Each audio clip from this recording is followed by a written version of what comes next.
porque assim, eu quero tornar esse momento assim, muito importante para quem está vendo e didático. Né? Você falou um bom mapeamento e falou de um diagnóstico preciso. Para o paciente, para ele entender o que, por exemplo, ele foi num profissional, a gente, para ajudar as pessoas a identificarem o que é um profissional que está trabalhando bem, que vai trazer a resposta que ela precisa, como é que ele faz um diagnóstico preciso? Ou para quem está ouvindo, para conseguir entender melhor o que precisa ser informado ou investigado. O que é um diagnóstico preciso na psiquiatria? Ao seu ver, com essa leitura, porque para mim faz sentido, né? É. Porque muitas vezes, quantas vezes no consultório nós não pegamos, por exemplo, pessoa medicada pela psiquiatria, tomando medicações há muito tempo, mas com a vitamina D baixa, sem tomar magnésio, sem suplementação nenhuma, né? Com a alimentação do jeito que está hoje, a pessoa viver sem suplementação, é muito difícil que o organismo dela funcione bem. E aí, naturalmente, altera o humor e aí, né, todas as consequências que também leva à psiquiatria. Então, isso foi importantíssimo, né? A tua pergunta ela é um paradoxo para a psiquiatria, falar de um Tá, diagnóstico preciso na mesma frase. tá. Então, o termo, na Mas é verdade, legal, que você mas é usou, legal.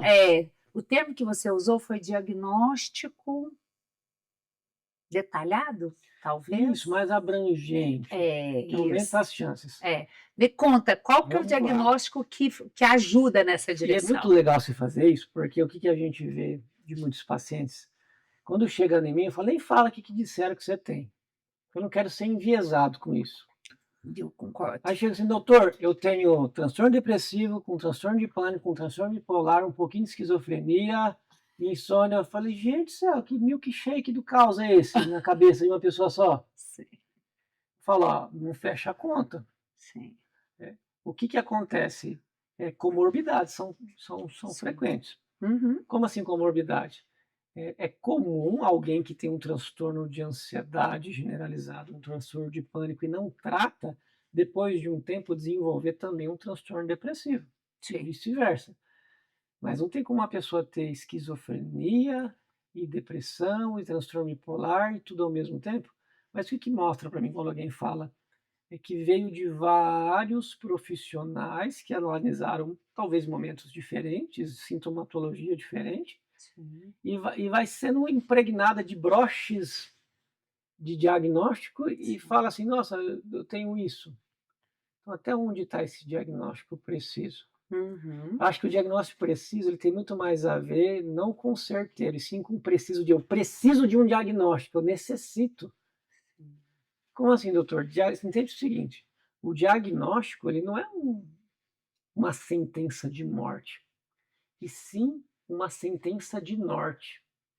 De qual é o Muito bom. destino, de qual é o caminho Para a daqui solução. até a próxima etapa, Sim.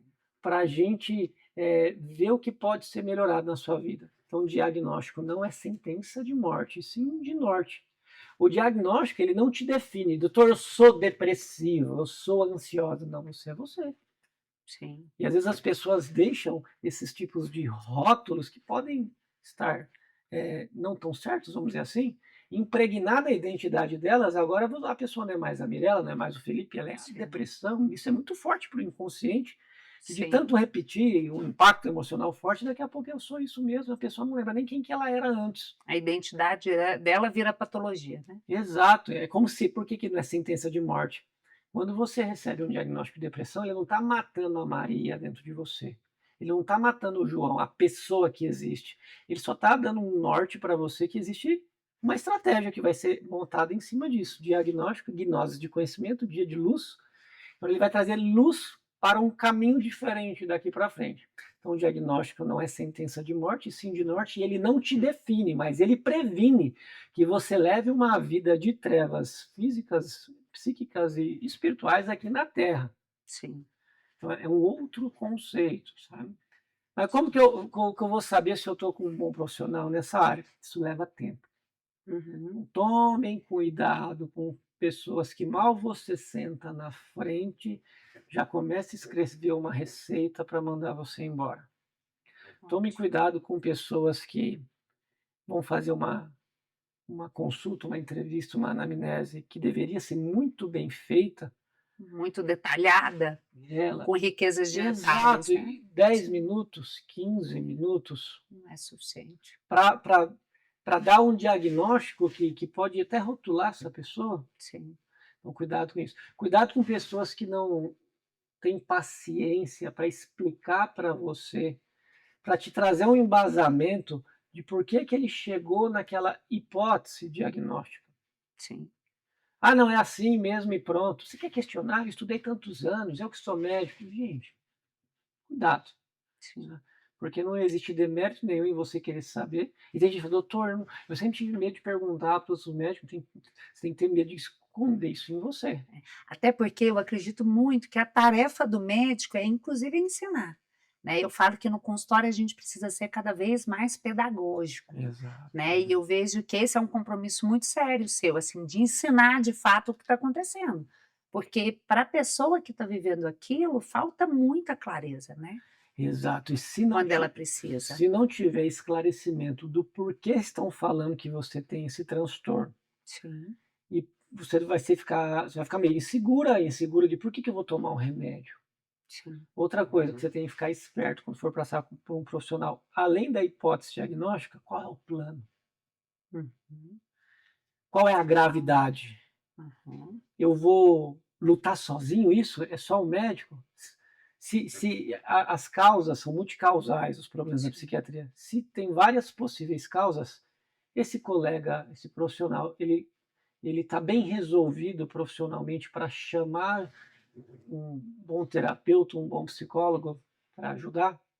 sim, Ele está aberto a percepções de outros profissionais? Então, se não tiver esse nível de humildade, no sentido de reconhecer que eu não sei tudo e não dou conta de tudo, e mesmo que eu desse, se eu tentasse cuidar de tudo, eu que ia acabar ficando doente no processo. sim, é isso aí. Se não tivesse essa humildade, fique esperto também, tá? Então, tempo de qualidade para dedicar para você, atualização frequente. Tem muitos colegas que Sim, eles não estão fazendo uma medicina ruim, só que eles estão executando aquilo que aprenderam há 15 anos atrás, e pela demanda de pacientes, a correria no consultório, não foram mais um congresso, não leram mais artigo científico, então estão tratando você com o que era correto há 10, 15 anos atrás, mas estudos novos mostraram que dá para dar uma melhoradinha nisso. São fatores assim que vai trazer uma luz melhor se você está com um bom profissional, se tem esse norte, se tem uma previsibilidade de começo, meio e fim o tratamento, um plano de tratamento. ou seja, uma estratégia. O paciente É, precisa compreender que tem uma estratégia, né, ele precisa compreender o que está acontecendo, o que vai ser feito e principalmente você vai caminhar junto com ele. cuidado com renovadores de receita. Ah, sim. É o que mais tem, né. Hoje menos, que a gente vai educando Sim. os pacientes e quem liga lá no consultório para conseguir consulta. Quanto à consulta, doutor? Uhum. E quanto que ele cobra só para dar receita? Se as pessoas perguntam, Mirela, é É, porque isso acontece. E a é, resposta é uma coisa: cobrar para dar receita é é ilegal, é ilegal. antiético, isso não é medicina baseada em evidência e nem humanizada. É, e quando o profissional faz isso, notoriamente o paciente não compreendeu que eles estão caminhando junto, que Exato. existe uma estratégia, existe um plano, né, porque assim, a conversa no reencontro para ajustar todo o plano, ela é sempre necessária e por isso da consulta, né. E tem gente que fala: "Ah, tudo isso aí que você falou, doutor, não existe". Não existe, ou você está se acomodando com o que você tem por perto? Não Sim, existe, ou você desistiu de procurar algo melhor para a sua saúde? Que às vezes tem um reducionismo por parte de quem sofre e procura ajuda. "Ah, é psicólogo, terapeuta, tudo farinha do mesmo saco. Médico, psiquiatra, tudo farinha", não é não. Tem muita gente boa na psiquiatria, na sim. psicoterapia, só que se você desistir de procurar e se você também não estiver disposto a investir naquilo que é melhor para cuidar da tua cabeça, aí você vai ficar acomodado nessas desculpas. Não é, isso não é acomodar porque sofre, dói, mas em você. Eu costumo dizer assim, ó, você tem exatamente o profissional que você merece. Nossa. Porque inconscientemente você atrai aquilo que você está disposto. Então, realmente, a pessoa que ela tem um julgamento, uma crítica, um descrédito em relação ao profissional que vai ajudá-la, doutor Felipe, é natural que inconscientemente ela escolha o pior, porque vai trazer menos resultados. Isso. Mas eu concordo, eu acredito que o ser humano é bom, sempre, né? E que a gente tem, sim, muitos bons profissionais, e quando esses profissionais compreendem a importância de compreender e respeitar as 3 áreas e ter profissionais em parcerias, o resultado é outro, É verdade. né?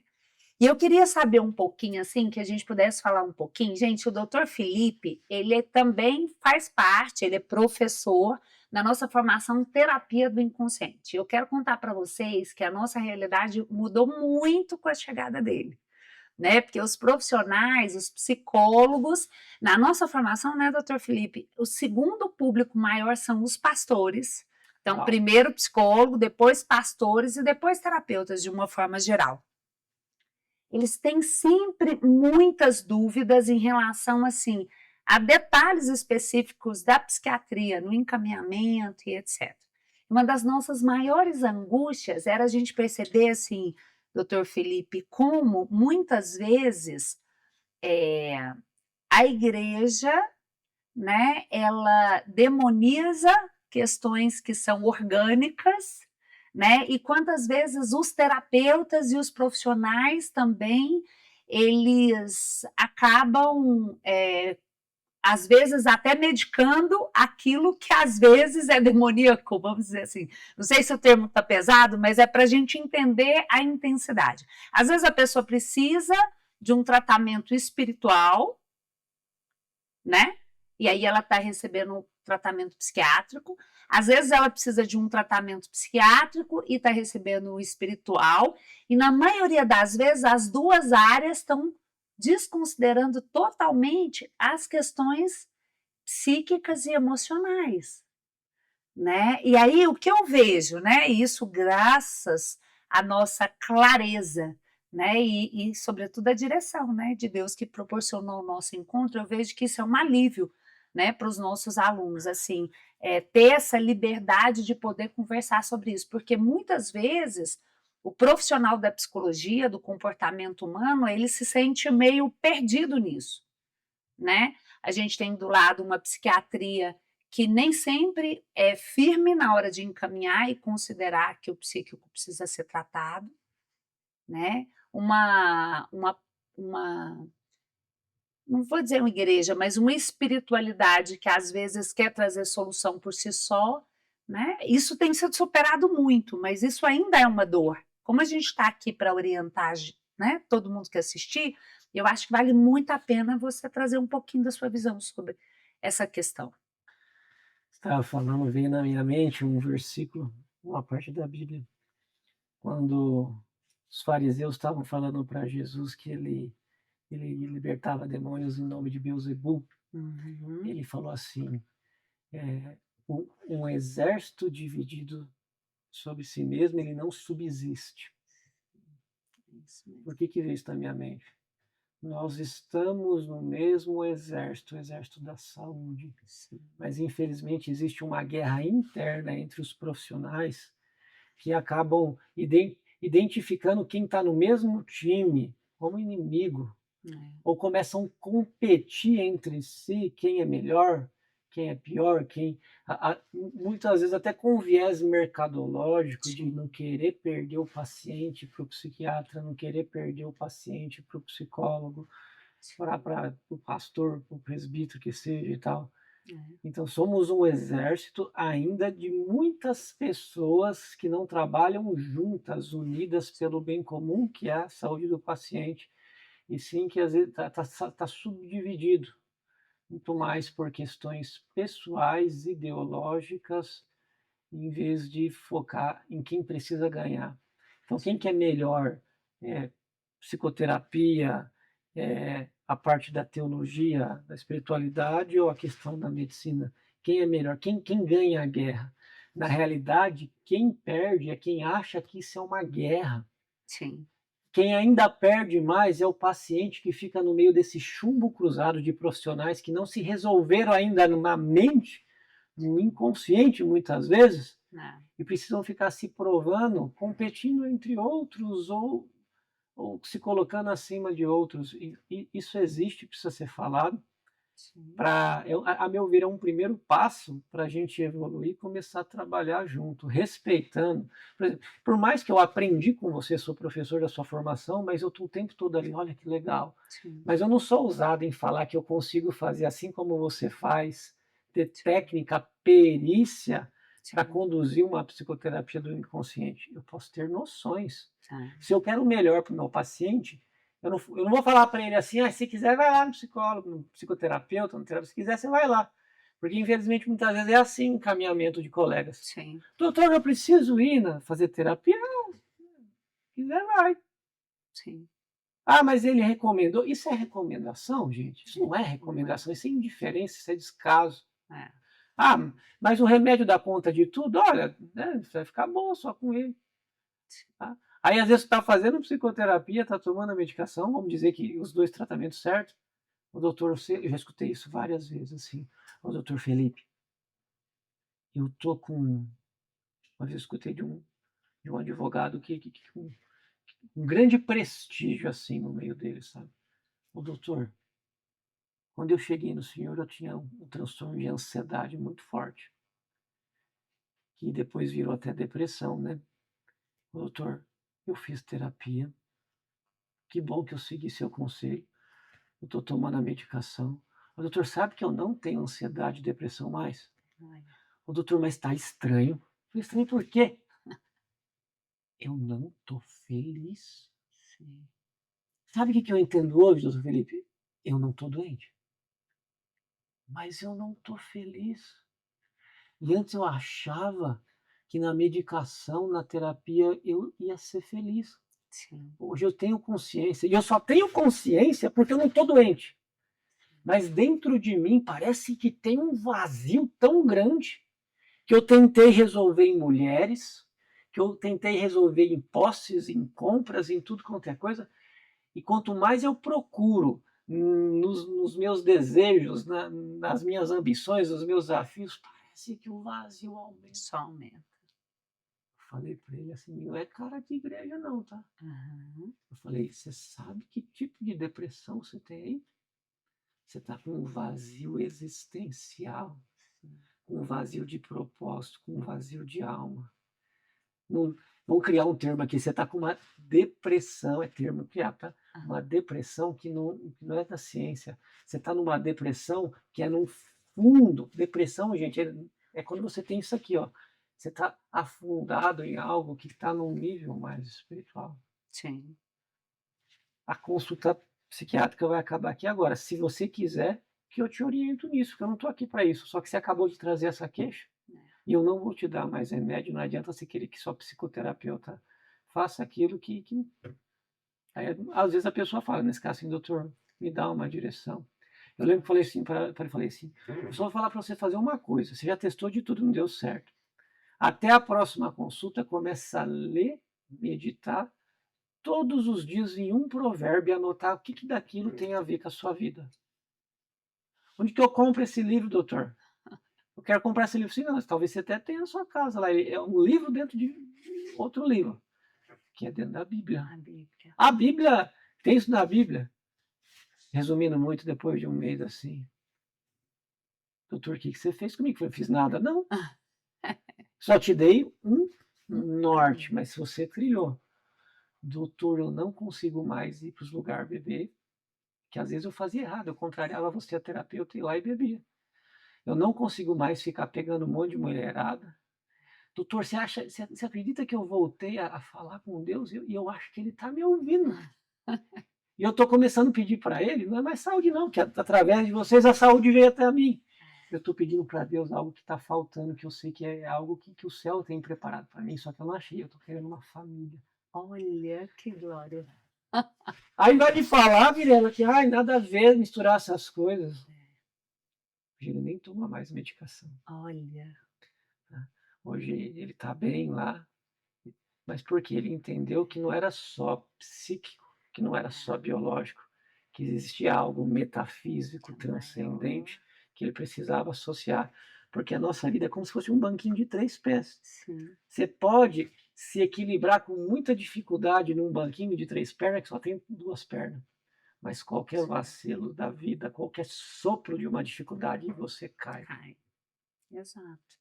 E eu estava fazendo um evento esses dias na igreja, e aí eu falei, né, assim: "Você é um espírito que contém uma alma que habita em um corpo". E as pessoas, elas, apesar de falarem sobre isso, acho que é muito difícil para as pessoas realmente saber como conduzir tudo isso, né. Então eu disse: "A nossa tarefa diária é acordar, elevar a nossa alma ao espírito para governar sobre o nosso corpo". Uau! Essa é a nossa tarefa, né. E aí eu achei bem interessante, porque eu falando isso numa igreja, uma linguagem espiritual, né. E aí um dos do da li uma pessoa da liderança me perguntou assim: "Mas se eu tiver que escolher entre cuidar do corpo, da alma ou do espírito, qual eu cuido? Se eu tiver que escolher, qual é o mais importante?". E aí me trouxe muita clareza essa questão, assim, de que muitas vezes o profissional que compete o espaço com o outro, é porque ele não aprendeu a cuidar das 3 áreas na vida dele. Nossa, ele está dando um conselho que ele mesmo vive.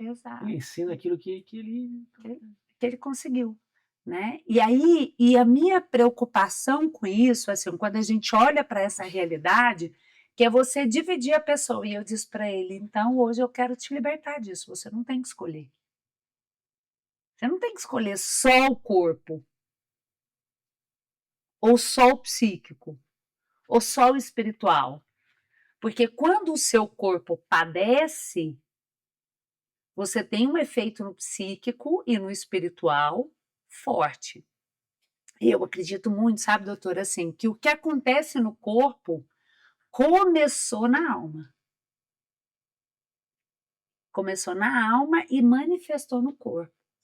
E porque existem traumas emocionais no corpo, nós não conseguimos acessar o Espírito Santo que habita em nós. Então, esse exemplo que você trouxe, para mim, ele é magnífico, porque ele revela exatamente isso. Ele tinha um adoecimento no corpo, a alma estava perdida, você trouxe solução para o corpo, ele começou a conhecer os sentimentos e as emoções que habitavam a alma dele, e ele voltou te dizendo: agora eu preciso de mais. E você diz para ele: agora você precisa submeter a sua alma ao espírito, porque você já está governando sobre o seu corpo. E isso é magnífico, porque é o que nós precisamos. e não quer dizer que seja a sequência correta, porque Sim, ele ficou sofrendo por 2, 3 anos por sim, não ter feito as 3 coisas ao mesmo ao tempo. mesmo tempo.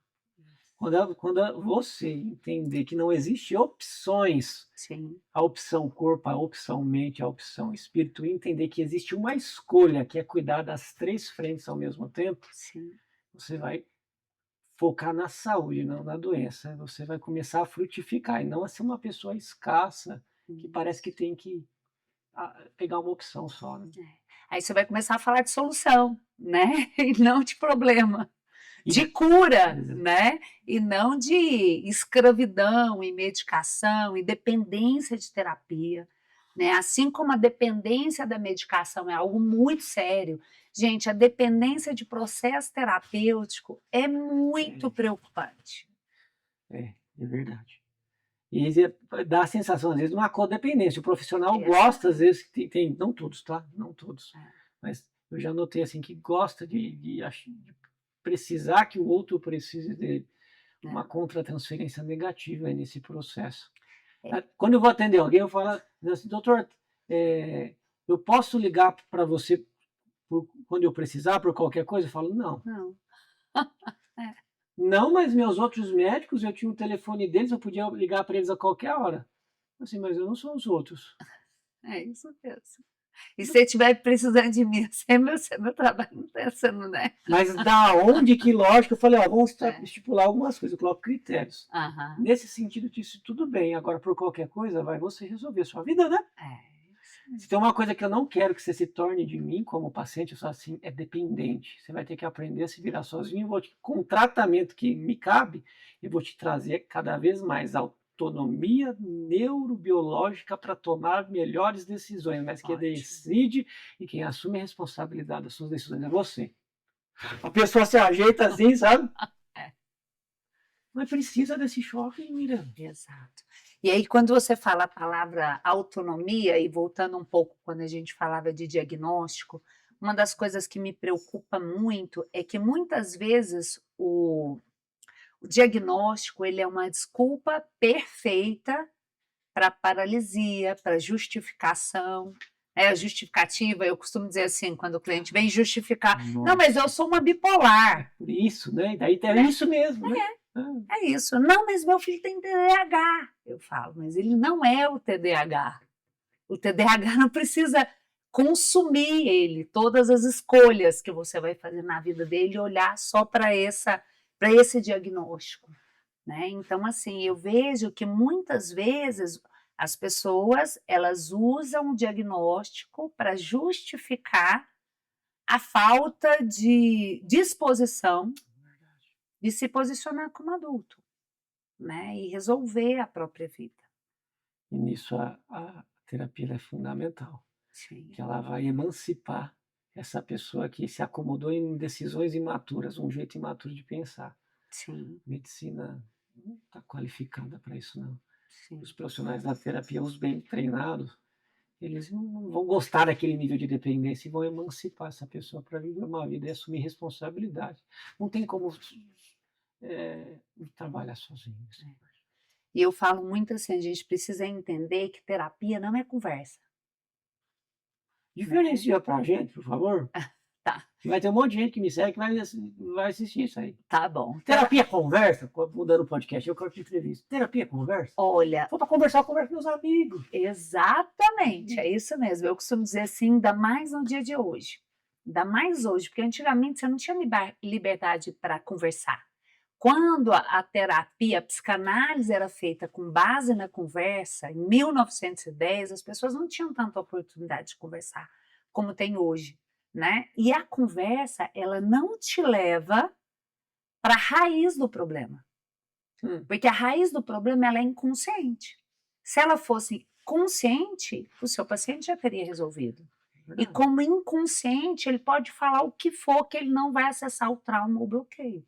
Então, na verdade, falar demais no processo terapêutico, com exceção de poucos casos, por exemplo, no luto, é mais um problema do que uma solução.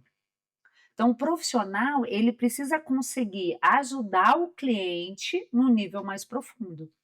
E o nível mais profundo, a conversa, ela não faz diferença. Ela só te toma tempo. Porque o que você precisa ajudar o seu paciente a descobrir, ele não sabe. Está no inconsciente dele. Geralmente são memórias do que ele viveu dentro da barriga da mãe dele. Geralmente são memórias que o inconsciente guardou, porque foram memórias muito arcaicas, a pessoa não tinha condição de resolver aquilo naquele momento, então a memória ficou registrada no corpo dela, as emoções e os sentimentos estão lá retidos no corpo físico, que às vezes é muito, doutor Felipe, isso, já viu o corpo mais rígido? Já viu aquela pessoa que você vai abraçar ela, ela tensiona, ela afasta? Direto. Tem gente que nem aceita o abraço. Exatamente, é o trauma no corpo. São as emoções, os sentimentos, as memórias guardadas que não foram curadas. E aí é nesse nível que a gente precisa trabalhar. Quando você trabalha só na conversa, você faz o quê? A pessoa está lá, o copo está cheio, você ajuda ela a esvaziar o copo. Mas semana que vem o copo está cheio de novo, porque ela ainda não entendeu como esse copo não vai encher. Então eu falo, esses profissionais, eles vão ser substituídos pela inteligência artificial. Já estão sendo, né? Verdade. Os números já mostram isso de uma maneira muito clara, né? Então isso é uma atenção, né, para os profissionais da área. mas a gente tem que trabalhar nessa percepção do nível inconsciente. E se você tivesse que dar uma mensagem, então, para os psicólogos e terapeutas, o que que você diria em relação aos cuidados com a parte mesmo mental, dos transtornos mentais, a parte da psiquiatria?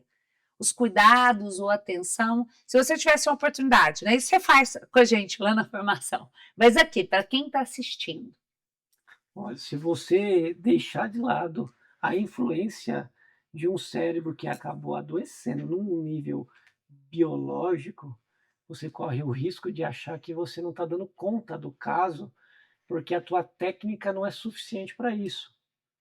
Sendo que a percepção, a nível cerebral, sináptica dele, está alterada. Então tem muitas pessoas que, por demorarem demais para procurar terapia, elas geram um estresse tão grande a ponto de pegar a predisposição genética ali para desenvolver um quadro depressivo, um transtorno bipolar, assim, não adianta você orientar, tentar fazer de tudo, porque aquele cérebro não está em condição neurobiológica de assimilar e colocar em prática aquilo que você faz. Fora do viés de você captar algo que tem a ver com um sintoma psicótico e não com algo do inconsciente. Sim. Então, às vezes, o profissional ele pode catalogar algo ou traduzir alguma coisa que sai da boca do paciente como algo psíquico, inconsciente, mas é um cérebro dando uns curtos-circuitos e tendo uma alucinação, um delírio que se resolve com um bom tratamento. Então, bons terapeutas, eles param de ver eles param de ver a psicoterapia como um time de futebol onde Palmeiras com Corinthians não se conversa, e aí acaba fazendo gol contra até, porque não jogam juntos. Então, quem começa a aprender nessa linhagem que você ensina e percebe, começa a ter vantagens. Você, como terapeuta, tem que entender que não é uma competição. Vou perder meu paciente para o psiquiatra e quem for médico psiquiatra, vou perder para a psicologia. Não é uma competição, é uma proto-cooperação. Sabe o que eu vejo, doutor Felipe? Parece que do lado de cá, na psicologia e na terapia e os pastores, acho que como em muitas áreas, existe um medo do médico. É verdade. Né, de não conseguir ter capacidade e competência técnica. Você chegou numa parte legal. Como resolver isso, né? Isso.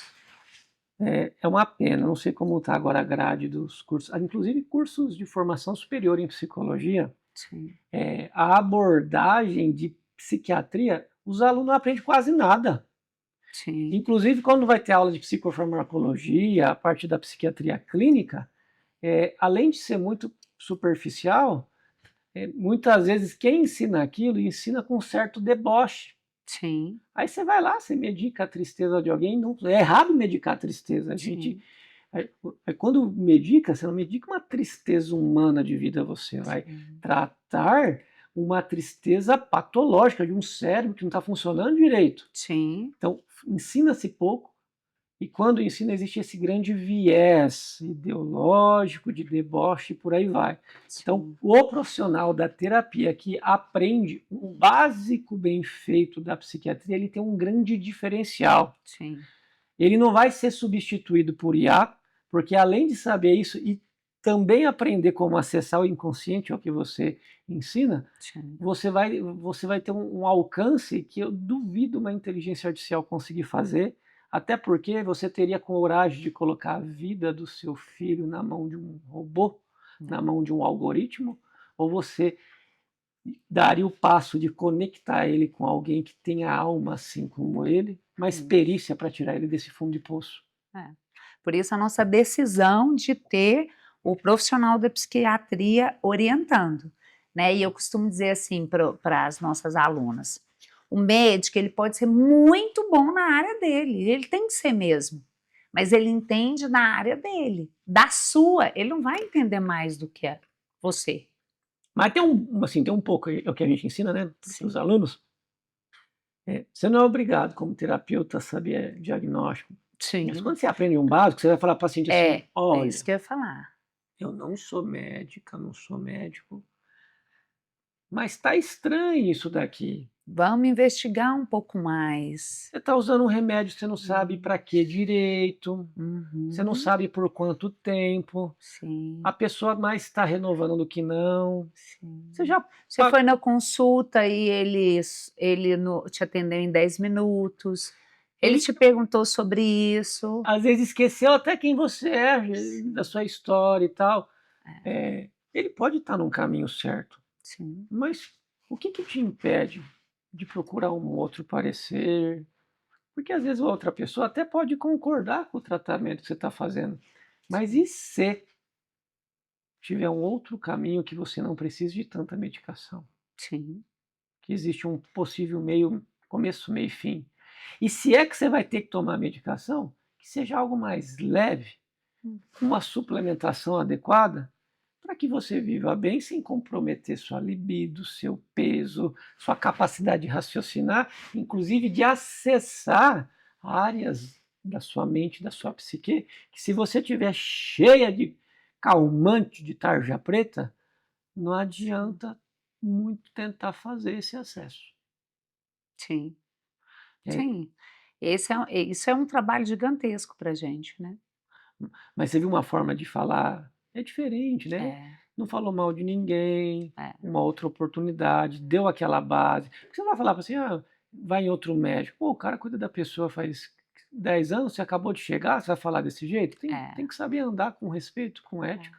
É, e você tem que ter o fundamento técnico para questionar, Sim. e quando você questiona com ética, isso é pedagógico. A Ah, própria pessoa que está ouvindo o questionamento, ela vai identificando que tem alguma coisa errada. Porque assim, ó, por mais que a gente não possa falar contra o outro profissional, nós também estamos sendo responsável pelo cuidado dele. sim, Nós não sim. podemos ser omisso, né? Esses dias uma terapeuta É sutil isso. entrou em contato. Eu amo quando isso acontece. Eu Aham. sei que tem muito colega que se sente questionado, já se viu perguntar para mim. Eu amo. Aham. Ela falou assim: pergunta para o seu médico se não é tal coisa. Eu não estou aqui para fazer diagnóstico. Sim. Se não, assim, se não é um transtorno de ansiedade que você tem. Porque às vezes ele pegou o caminho andando que os outros médicos te atenderam e está seguindo isso, Sim. sendo que você está mais assim. Então fala com ele para ele observar isso. A hora que eu escutei aquilo, falei, menina do céu, você está com a terapeuta certa. Aí, não é bom? Aí É isso eu mesmo. falei assim para a terapeuta, olha, você está certa. Essa pessoa também tem um transtorno de ansiedade. Sim, Só que esse transtorno de ansiedade, ele está dentro de algo maior que abraça ele, chamado transtorno bipolar tipo 2. sim, E se eu focar no tratamento da ansiedade com antidepressivo, eu pioro o humor, vai ficar irritado e agitado. Então, estabilizando o humor, essa ansiedade vai remitir. E sim. sabe o que é bom para tratar ansiedade dentro de um transtorno bipolar? Psicoterapia. Ai, Porque psicoterapia bem feita é padrão ouro de tratamento de transtornos de ansiedade. Eu não quero sim, colocar mais um remédio na sua cabeça. sim. É isso mesmo. Ai, doutor, obrigado, que bom. Eu não queria tomar mais medicação mesmo, não. Ai, Você vê é, que elo bom a é. favor do paciente? Eu acho que isso deveria ser uma segurança. Deveria não, é uma segurança para o psiquiatra que entende isso, porque às vezes o psiquiatra também recebe o cliente na crise. E ele É, tem encontros com menos frequência do que o sim, profissional da psicologia. verdade, verdade. Né? Então, o olhar do profissional da psicologia deveria ser uma segurança, né, para o É muito médico, bom. né? É. Então, eu acho que isso tem que ser uma comunicação assim bem clara. Mas me veio de te perguntar uma questão aqui importante. Eu perguntei sobre os terapeutas e me veio assim: e o que que um parceiro ou uma parceira precisa saber quando o companheiro ou a companheira está em tratamento psiquiátrico? Você tem essa tendência de chamar Olha, para participar da consulta? Como é que funciona isso? Ou sim, não? Né? Mas assim, o que que vamos supor que está aqui assistindo com a gente um marido onde a mulher começou o tratamento psiquiátrico? É claro que a gente tem vários diagnósticos, né? Mas aquele básico, assim, que é fundamental a família saber, o marido ou a esposa saberem. então, assim, o fato de você não entender a dor da pessoa que está do seu lado não te dá o direito de julgar essa dor. É muito fácil você Muito bom. julgar aquilo que você não entende. Ótimo. É muito fácil você julgar porque não dói em você. Mas eu também entendo que muitas vezes, por você não conseguir ajudar quem você ama, às vezes um mecanismo de defesa seu é você desmerecer e sair de perto. Só que isso diz muito mais sobre você do que sobre quem está doente, com um transtorno ao seu lado. Sim. E rola isso. Eu amo tanto minha mulher e eu não consigo ajudar ela, e eu não resolvo bem essa minha incapacidade de ajudar, então eu ignoro, desmereço e excluo ela, mas isso é sobre você, não é sobre ela. É porque isso é muito forte no homem, né? O homem tem muito esse instinto de proteção, de cuidado, e diante da fragilidade da mulher, se ele não consegue trazer a solução, isso aciona no homem algo que é difícil para o homem lidar, né? Que é a sensação de impotência mesmo, né? Mas o que De que eu não faço? conseguir. O que que eu faço então? É, Vai junto, sim, fica calado. Presença vale muito mais que presente. ótimo. A presença de companheirismo, estou aqui por você, apesar de não entender nada dessas coisas, mas eu estou aqui por você, você não está sozinho, você não está sozinha. Isso já vale. Sabe uma grande diferença que eu vejo nos atendimentos? Quase sempre que um homem procura ajuda, a mulher vai junto para dar esse conforto, essa presença. Sim. Mas, infelizmente, na maioria das vezes que a mulher vai atrás do atendimento, ela vai sozinha. Mas você sabe que aí nós temos 2 fatores importantes. O homem, né, que às vezes não se envolve, não entende que ele tem essa responsabilidade, mas eu preciso chamar uma atenção das mulheres, Chama lá. porque eu vejo no consultório assim, ó, se a mulher vai para o consultório e ela tem bom resultado, o marido dela vai fazer psicoterapia. É verdade. É, mas o contrário não é verdadeiro. O homem foi, teve excelentes resultados. Na maioria das vezes ele não consegue levar a mulher. Sério mesmo? Sério. Isso é seríssimo. Não consegue convencer a mulher, mesmo a mulher recebendo o resultado que ela, na maioria das vezes, encaminhou ele. Que negócio E diferente. ela não vai. Então, por que eu quero dizer isso? Para você que é mulher, nós precisamos tomar cuidado com algo muito importante. Às vezes, o marido não nos acompanha porque nós temos dificuldade de pedir ajuda. Nós temos dificuldade de reconhecer que nós precisamos. Hoje, as mulheres elas estão se deprimindo muito mais na raiva do que na tristeza. Então, eu explico assim, ó, não sei se você já me ouviu explicando isso. Você já ouviu explicando sobre a raiva? Não. Eu falo assim, ó, a raiva, ela é um sentimento secundário. Então, se é secundário, eu vou colocar aqui. Existe um sentimento primário. A raiva vem e faz isso, ó, encobre. Tá? Então, na psicologia, a gente entende que a depressão não é tristeza. A depressão é um vazio.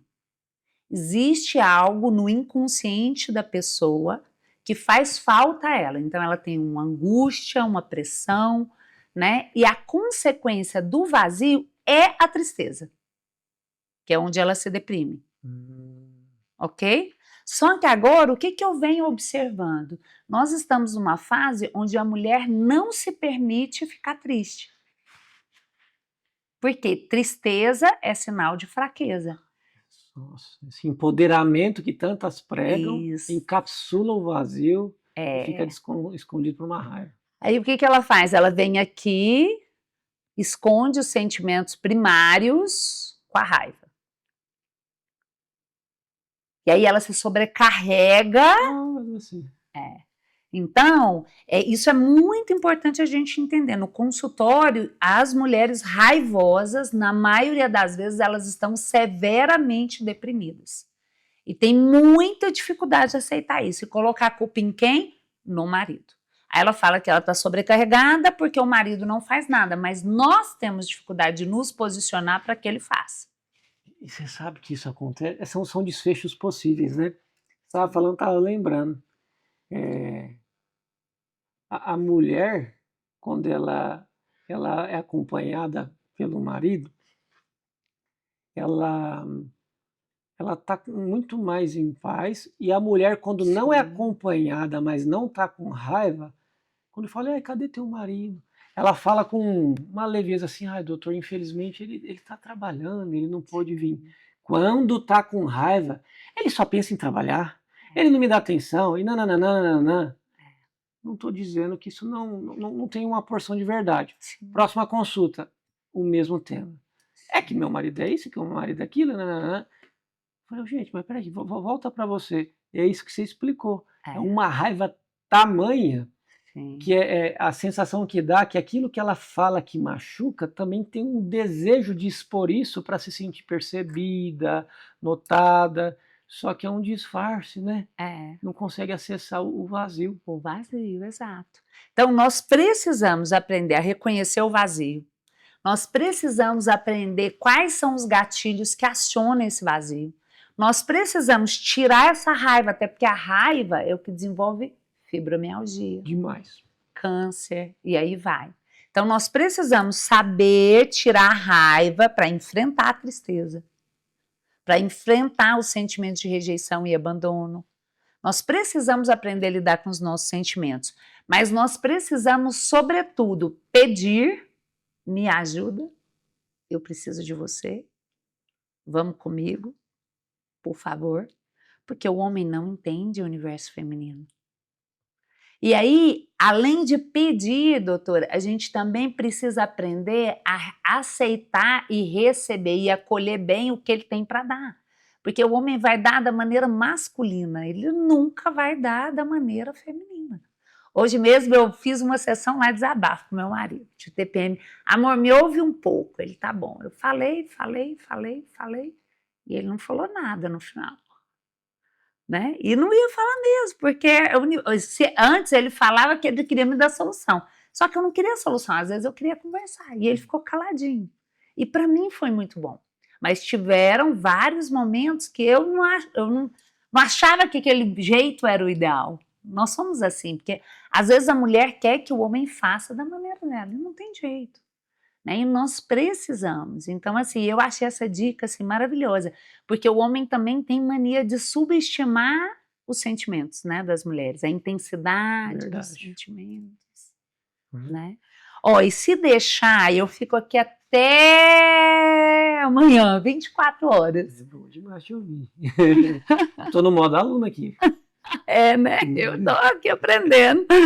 Mas eu queria ainda perguntar outra coisa. Eu gostei dessa ideia, assim, da gente falar para algumas áreas, né?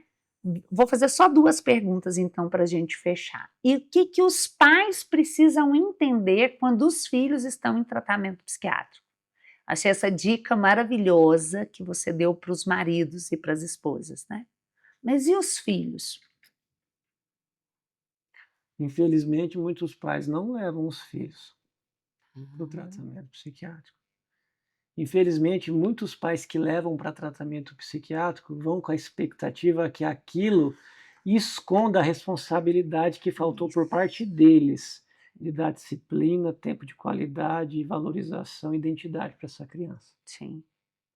Então, para de evitar levar para o médico, mas também quando levar, não fica com a expectativa que você está isento daquilo que só você pode fazer. Na verdade eles chegam, entrega a criança como tipo, você vai resolver, né? Na verdade, na maioria das vezes, a criança, ela é um sintoma de uma família que está disfuncional, que precisa de tratamento, né? Muito importante isso. Geralmente eu escuto do vô e da avó, doutor, eu precisava trazer meu neto aqui, minha neta e tal. Eu falei, quantos anos que ele tem? Que ela tem 6, 7, 10, 11. Eu falo, olha, eu até atendo, mas antes eu tenho que atender o pai e a mãe. Nós lá no consultório a gente faz assim também. Mas por que assim, doutor? Meu genro, minha nora, minha filha, meu filho não tem nada não. Eu falei assim, criança é reflexo de um ambiente. Se esses 2 mais velhos estão adaptados com o caos que é a vida deles, existe um serzinho ali que ainda tem uma pureza e está sentindo as dores da indiferença, da frieza. Sim. Da disputa do casal. Da disputa do casal. Ah, é, doutor? É. Aí Mas aí dá certo, porque não estou falando que eu vou dar remédio para o pai e para a mãe, Sim. mas se tiver que colocar uma medicação para essa criança ou para esse adolescente, vai ser muito menos, por um tempo menor. Outra coisa que eu falo para os pais, cada vez mais, por excesso de telas, por falta de tempo de qualidade na família, por falta de exercício físico, por má alimentação, os transtornos psiquiátricos maiores, quadros de ansiedade, transtornos de humor depressivo, bipolar, estão começando a manifestar na infância e na adolescência. Mas, doutor, eu vou dar remédio para o meu filho, é tão novo, imagina.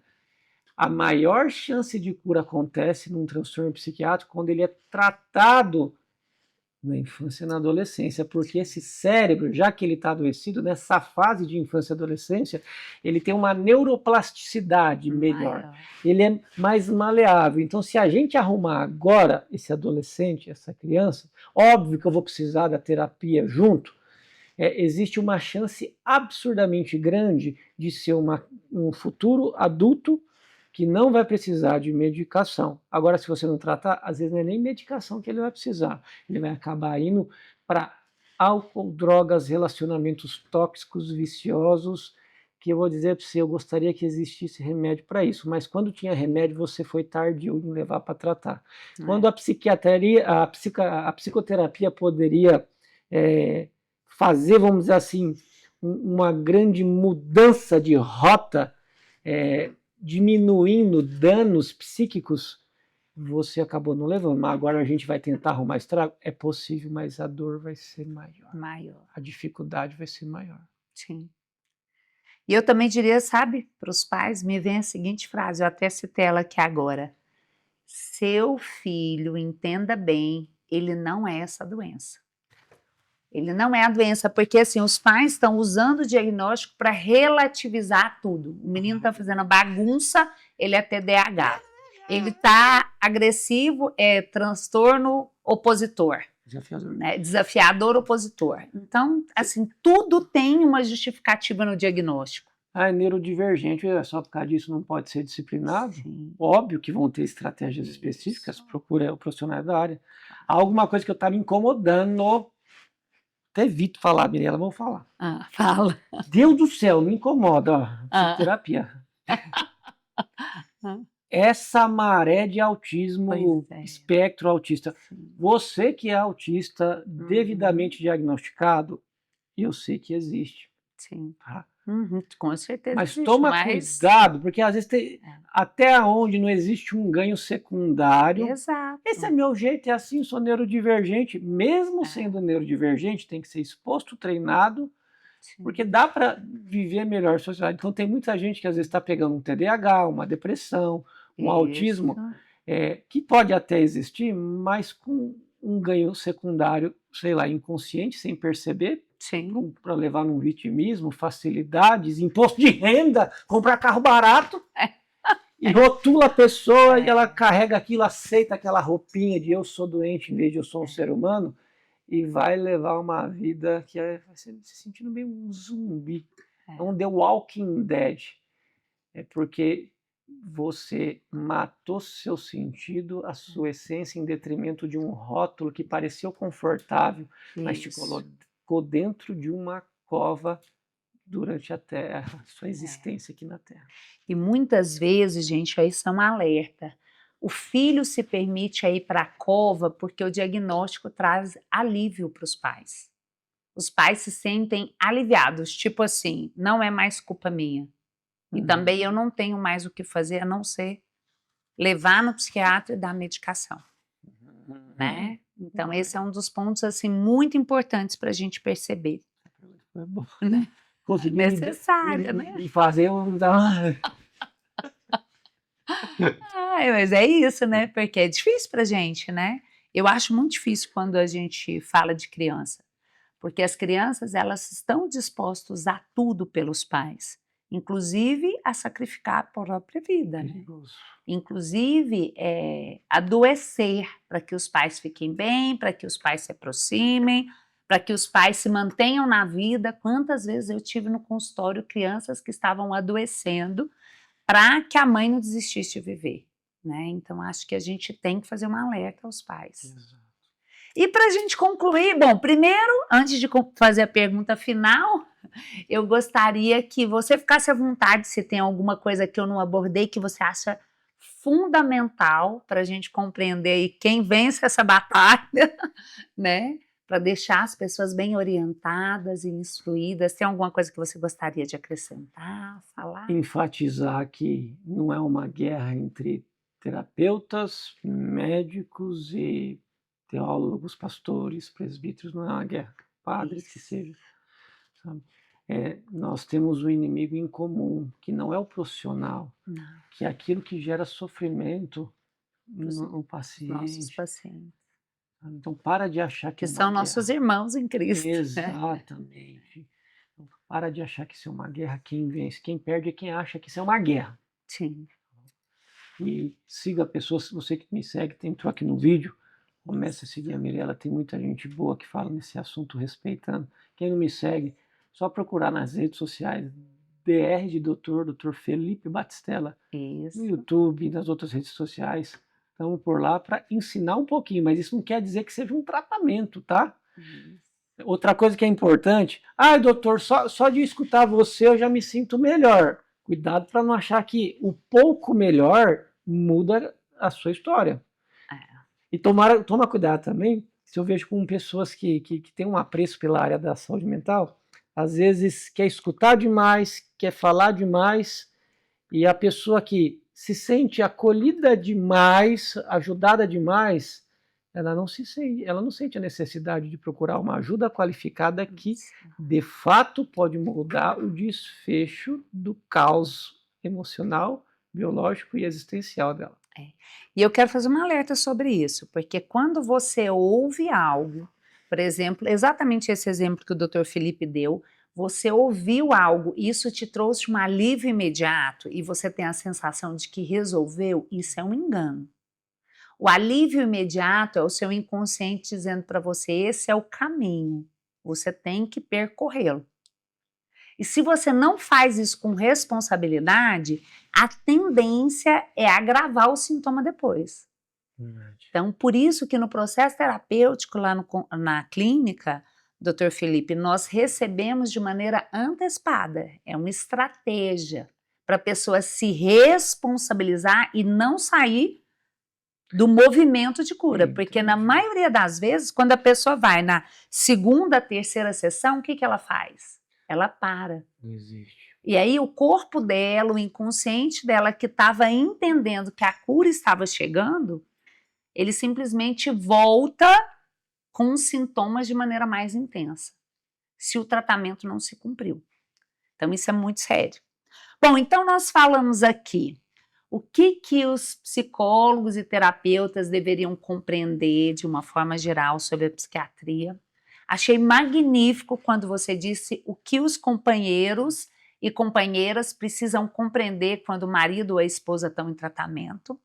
Falamos dos filhos e agora eu queria que você falasse um pouquinho para as lideranças espirituais. Teólogos, pastores, padres, todas as pessoas que estão aí nessa tarefa de orientar sobre a parte espiritual, né? O que precisa compreender dessa distinção do que é espiritual, do que é questões psiquiátricas, psíquicas também, né? Qual que é a orientação? Toma cuidado, você que trabalha, né, nesse ramo da teologia, porque existe muito. Eu estou aqui para reconhecer que existem muitas coisas espirituais acontecendo, mas até onde o mal não é algo oportunista, esperando a fragilidade do corpo e da mente, para que dardos inflamados malignos tenham oportunidade de penetrar naquela pessoa e espalhar aquele veneno espiritual. Então, quando você tem a mente aberta para falar para aquela ovelha, para aquela pessoa que vai lá e tá, olha, estou aqui para rezar por você, para te dar orientações com princípios de fé, para orar por você e tal, mas Deus deixou a medicina, as misericórdias de Deus se renovam todos os dias, não é? Então, até onde a terapia Sim. A medicina, a psiquiatria não é resposta de oração de pessoas desde o passado que clamavam por um consolo, um socorro, e hoje, anos depois, isso veio para a gente. Você sabia que Deus usa quem ele quiser, usou uma jumenta para falar com um Balaão, ele pode usar até mesmo um profissional lá, um médico, um terapeuta ateu, para dar uma resposta, para dar um tratamento para alguém que tem um coração ligado com o céu. Então a gente tem que ter noção que a multigraça que veio através de Cristo, ela também se manifesta através da ciência. Eu não sei se você lembra, mas um dos dons do Espírito Santo é ciência. Conhecimento, sabedoria, discernimento espiritual. É muito bom ter discernimento. Mas são, acho que, 9 os dons do Espírito Santo. Por que você está desprezando o resto que também veio de Deus? Então, cuidado para não espiritualizar tudo, mas também cuidado para não medicalizar e materializar tudo. A gente tem que entender que não existe a caixinha do corpo, a caixinha da mente, a caixinha do espírito. São coisas interconectadas, relacionadas. Se a gente pensasse numa gaveta de roupa, não são 3 gavetas, são uma gaveta só, com um monte de roupa do avesso enrolado ao mesmo tempo, e cabe a nós unidos. Assim como aquela ideia do corpo de Cristo, que as partes se unem com o mesmo cabeça para fazer bem e ter uma jornada de fé aqui na Terra, que a gente replique os passos do grande e soberano Mestre Jesus Cristo. Amém, amém, que assim seja, é isso mesmo. Eu acredito que quando essas lideranças compreenderem que muitas vezes eles fazem um excelente servir, né? E a disfunção do organismo, né? Os bloqueios e traumas emocionais e psíquicos que impedem às vezes esse acesso. Outra coisa para os líderes religiosos, vocês têm um corpo. Às vezes vocês estão fazendo tudo por todo mundo, e vocês estão estragando aquilo que é o mensageiro que leva a mensagem. Exatamente. Se você não cuidar de você... A morada do Espírito Santo. Se você não cuidar de você, logo, logo você não vai ser o que visita, você vai ser o visitado. Nossa, logo, logo você vai estar em cima de uma cama, ou talvez uma cadeira, uma baita de uma mensagem do evangelho para entregar, mas você não cuidou da sua saúde, infartou, teve uma trombose, está diabetes, tudo quanto é coisa. Aí você vai ficar assim, poxa vida, por que eu não levei a sério aquele podcast? Dá tempo, muda o seu jeito de viver. É isso mesmo, isso mesmo. E que alegria, Dr. Felipe, muito obrigada, foi incrível, como sempre, né? Estar na sua presença é muito bom, a visão, ela aumenta, o coração se enche de esperança, né? E pessoal, para reforçar, quem ainda não seguiu o Dr. Felipe, já vou pedir para colocar aqui, ó, na descrição desse vídeo, tá? Você já começa a seguir ele imediatamente, aqui em todas as redes, tá bom? E vamos combinar a próxima, né? Porque é sempre tão especial. Muito obrigada pela sua disposição, pelo carinho da Vanessa, pela disponibilidade das crianças, né, de dividir esse tempo do papai delas, que podia estar lá descansando aqui com a gente. E, para reforçar, o senhor é sempre muito bem-vindo aqui. Obrigada pela parceria. Obrigado. Acima de tudo, toda a honra e glória seja dada a Deus. A Deus, sempre. E isso é o começo de muita coisa boa que está por vir. Eu creio porque a nossa nação merece, né? Jesus nos deu essa tarefa de seguirmos juntos, caminhando junto enquanto irmãos nesse corpo, e vamos levar saúde para a nossa nação, né? Nós contamos com vocês para compartilhar, gente, espalha! Esse é um vídeo de saúde pública, né? Nos ajuda aí nessa caminhada. Muito obrigada, até o próximo vídeo.